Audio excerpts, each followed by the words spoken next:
Viewers, আশা করি ভালো আছো। প্রতিবারে না আপনার সামনে নতুন আরেকটি ভিডিও নিয়ে চলে আসলাম। আজ আলোচনা করব আপনারা এসএসসি 2024 সালে যারা পরীক্ষা দেন তাদের জন্য।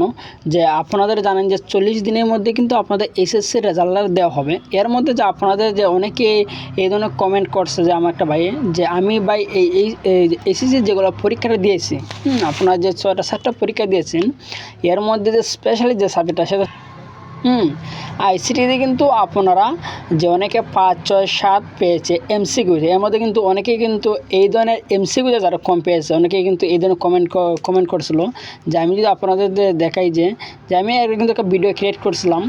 ভিডিও ক্রিয়েট করার পরে সেখানে যে কমেন্টগুলো এসেছে আমি আপনাকে দেখাই যে আইসিটি আমার পাস মার্ক 5টা হয়েছে, আমি কি পাস করবো স্যার? যে এই ধরনের কমেন্ট দেখতে পাচ্ছেন যে আমি ফিজিক্সের 2 পার্টে 13টা হয়েছে, মানে এই ধরনের আমি কমেন্ট দেখে অনেক কমেন্ট কিন্তু এই ধরনের এসেছিলো যে আমার আইসিটি এতটা হয়েছে আমি কি পাস করবো, বা অন্য সাবজেক্টে আমার মানে সব কিছু মিলাই দেখতে পারলাম যে মানে সবার কিন্তু এমসিকিউটা খারাপ হয়েছে। এমনকি এমসিকিউতে এইভাবে খারাপ হওয়ার কারণে কি তারা যে গ্রুপ মেপিংটা কি হবে কি না, যেহেতু গ্রুপ মেপিং আপনাদের যে পরীক্ষার রেজাল্টটা দেওয়া হবে, যে গ্রুপ মেপিং কি আপনাদের কি পাস দেওয়া হবে কি না, আজকে এই নিয়ে আলোচনা করব। যে অল ডিটেলস আপনার সাথে আলোচনা করব। আপনারা মনোযোগ দিয়ে ভিডিওটা দেখবেন, কোনো স্কিপ করবেন না, সম্পূর্ণ দেখবেন, ঠিক আছে? তার আগে বলেন, আপনি যদি এই চ্যানেল নতুন হয়ে থাকেন তারা আপনার সাথে রিকোয়েস্ট থাকবে যে এই ধরনের নিত্য নতুন ভিডিও সবার আগে পাওয়ার জন্য অবশ্যই চ্যানেলটি সাবস্ক্রাইব করে পাশে থাকবেন। কারণ আপনার লাইক এবং সাবস্ক্রাইবের কারণে কিন্তু আপনার নতুন আরেকটা ভিডিও তৈরি করার অনুপ্রেরণা সৃষ্টি করে। সবচেয়ে যে গুরুত্বপূর্ণ যে বিষয়টা যে এমসিকিউ, প্রত্যেকে বিশেষ করে যে আইসিটি এমসিকিউ কিন্তু সবাই কিন্তু খারাপ হয়েছে। যেহেতু আপনারা যে ভিডিও ক্রিয়েট করার পরে যে প্রত্যেকটা পরীক্ষা যাওয়ার পর আমরা প্রশ্ন থেকে দেখার পর যখন ভিডিও ক্রিয়েট করি তখন কমেন্ট বক্সে দেখে আমরা তখন কোনো বোঝা যায় যে কার কতটুকু পরীক্ষাটা ভালো হয়েছে। সবথেকে যে এবারে যে পরীক্ষাটা সবচেয়ে খারাপের দিকে মানে বাংলা, ইংলিশ, অঙ্ক যে এগুলো কিন্তু মোটামুটি ভালো হয়েছে, যে সবারই মানে পাস করবেন। তার মধ্যে সবথেকে বেশি যে খারাপটা পরীক্ষা হচ্ছে সেটা হচ্ছে আইসিটি এমসিকিউ। কিন্তু তো অনেকে কিন্তু কমেন্ট করতেছে যে গ্রুপ ম্যাপিংয়ের যে রেজাল্টটা তৈরি করা হবে, যে আমি যদি ইদানিং যে 6-7 জানেন ইদানিং যেগুলো পরীক্ষা নেওয়া হয়েছে, যে 6-7টা পরীক্ষা নেওয়া হয়েছে যা যেতটা পরীক্ষা, যে এগুলো পরীক্ষার মধ্যে যদি এমসিকিউতে যদি আমি ফেল করি তাহলে কি আমার এই গ্রুপ ম্যাপিং কি আসবে কিনা, মানে পাস আসবে কিনা। এই দিন কিন্তু অনেক ধরনের অনেকে কিন্তু আমার কমেন্ট করতেছে। আমি কিন্তু কমেন্ট অনুসারে কিন্তু ভিডিও নিয়ে আসতেছি, মানে সব কমেন্টের উত্তর কিন্তু তারা বুঝাই দেওয়ার মতন না। তারা বলছে একটা ভিডিও নিয়ে আসেন, তাই আমি ভিডিও নিয়ে আসছি। যদি আপনার কোনো কমেন্ট থাকে যে ভিডিও নিয়ে আসলে আপনাদের ভালো হবে, অবশ্যই কমেন্ট করে জানাবেন। আমি আপনাদের কমেন্ট অনুসারে ভিডিও নিয়ে আসার সর্বোচ্চ চেষ্টা করব। তো আমরা সরাসরি যে নিউজে চলে যাই, কারণ নিউজ ছাড়া কিন্তু আমি প্রত্যেকটা ভিডিও কিন্তু আপনাদের সরাসরি নিউজ দেখিয়ে দিই, ঠিক আছে?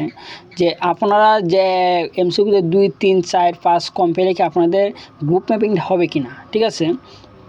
এ নিয়ে কিন্তু এবার যে এসএসসি 2024টা সেটা কিন্তু গুড নিউজ। কারণ যে আপনাদের এসএসসি যে ফলটা তৈরি করা হবে, অর্থাৎ রেজাল্টটা তৈরি করা হবে, সেটা কিন্তু করোনাকালীন পরীক্ষার অভিজ্ঞতায় কিন্তু এর মধ্যে কিন্তু আপনারা জানেন যে 40 দিনের মধ্যে কিন্তু আপনার রেজাল্টটা দেওয়া হবে।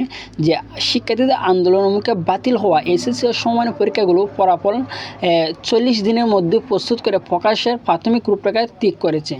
এবং ঢাকা মাধ্যমিক ও উচ্চ মাধ্যমিক শিক্ষা বোর্ডের পরীক্ষা নিয়ন্ত্রক অধ্যাপক মোহাম্মদ বাশার বলেন যে পরীক্ষার্থী যেন সর্বোচ্চ সুবিধা পায়। অধ্যাপক বাশার কিন্তু বলেছে যে পরীক্ষা যেন সর্বোচ্চ সুবিধা পায় সেভাবে প্রস্তুত করা হবে। অনুষ্ঠিত পরীক্ষাগুলোর নম্বর এবং যেগুলো হয়নি সেগুলো সাবজেক্ট ম্যাপিং করে ফল প্রস্তুত করা হবে।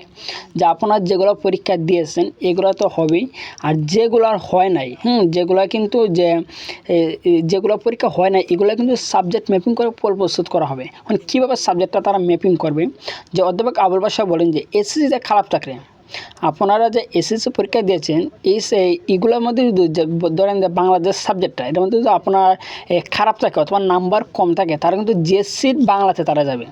জিএসসি রেজাল্টের যে বাংলা পেপার আছে, যে আমি আপনার উদাহরণ হিসেবে দেখে দিয়েছি যে প্রত্যেকটা সাবজেক্ট কিন্তু সেম ক্যাটালগে হবে।